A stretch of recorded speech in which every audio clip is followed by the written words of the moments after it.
Good morning and happy Juneteenth, everybody. It's also another great day, June 19th. It was a special day for me on June 19th, 1984, when I gave birth to my oldest son. He's 36 years old today, so happy birthday, son. I love you.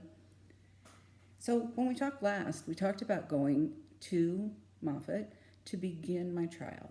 Well, the first day of the trial is what they call a screening day, where you go in and they test everything to get a baseline number so that they can measure everything. In a clinical trial, they have to measure everything. Now, understand that as we go through this process, I'm not going to be sharing lots of clinical information with you, numbers, things like that.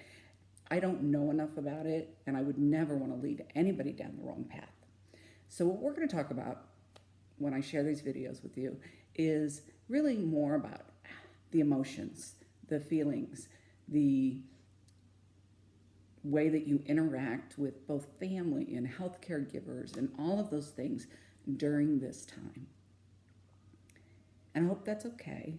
That's what I did for most of my career. And I think it's important that people know it's not just the technical, it's not just the clinical side that matters here. How we take care of ourselves and what we decide to do during this time is where real empowerment comes from. So yesterday we started meeting with the treatment coordinator, and then it was followed by a bone marrow biopsy. And those are about as fun as they sound, but they have to have the information, so it's okay. We then went and they took lots and lots and lots of blood because they have to have blood for both my standard tests as well as for the research information. So we did that.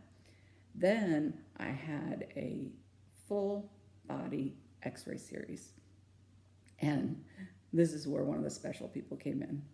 Kevin, the gentleman that was doing my full body x-ray, was precious. And he had the energy of 7, 8-year-olds.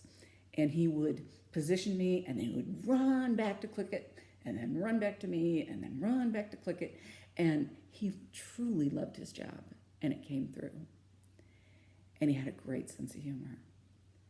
So after that, then we went and met with the PA, and she discussed the findings that they had at that point, and then she indicated that she would be speaking with my oncologist on Friday, today, to find out if everything on the screening went fine this time, or if we have to work on one number or another through diet, exercise, whatever, to get me fully into the trial and make sure everything is within what they consider normal limits for patients in this trial. They're not normal healthy limits, but they're what they're seeking in this trial. So went to the hospital about 6:15, got home about 3:30.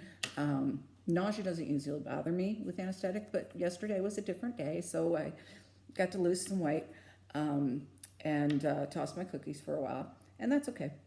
And then I took a big fat nap. It was a great day. The train is moving, and that's exciting. But let's talk about for a moment the emotional side of it.